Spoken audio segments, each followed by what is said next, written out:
Major Mohit Sharma सिर्फ एक सैनिक ही नहीं था, वो भारत माता की चुपचाप गरजती हुई वो तलवार था जिनकी कहानी सुनकर आपके होश उड़ जाएंगे।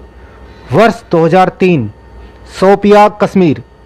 एक नौजवान कश्मीरी युवक इफ्तिकार भट्ट, कंधे तक लंबे बाल, कंधों पर पारंपरिक फेरन और आंखों में आग लिए हिजबुल मुजाहिदीन के दरवाजे पर खड़ा था। नाम था इफ्तिकार भट्ट। उसने सेना को गालियां दी और अपने बड़े भाई की मौत का बदला लेने की बात कही।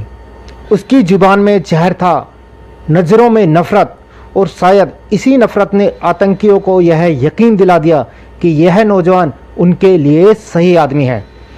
उसे पाकिस्तान भेजा गया, ट्रेनिंग दी गई, हथियारों की, बमों की, जिहाद की।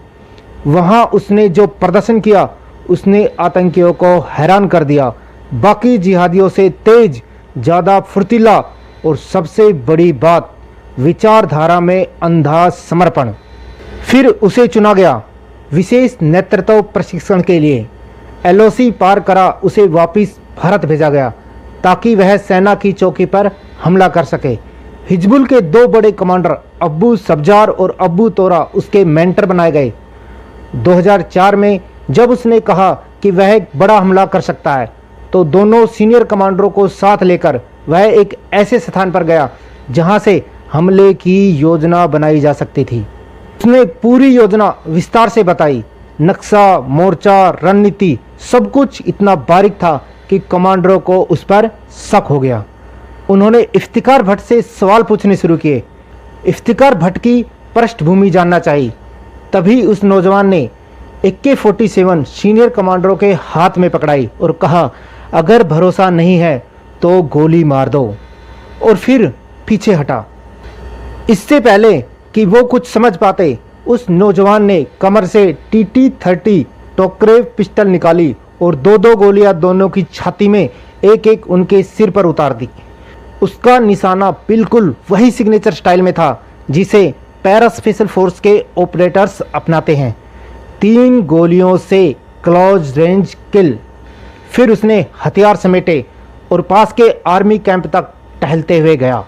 उसका नाम इफ्तिकार भट्ट नहीं था, वो था मेजर मोहित शर्मा, एक स्पेशल पैरा फोर्स का अफसर, मद्रास रेजिमेंट का वह अधिकारी जो दुश्मन के घर में घुसकर उसकी नस काट आता था। मोहित शर्मा जी 2009 में कश्मीर में ही एक सर्च ऑपरेशन के दौरान वीर गति को प्राप्त हुए।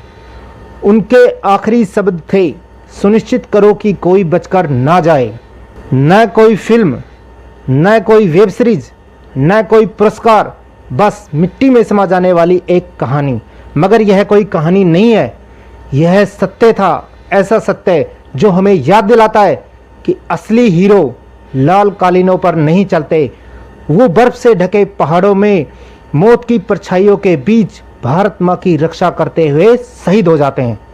दोस्तों, अगर आपने अभी तक मेरे चैनल को सब्सक्राइब नहीं किया है तो चैनल को सब्सक्राइब कर लें और वीडियो को लाइक कर दें। जय हिंद दोस्तों।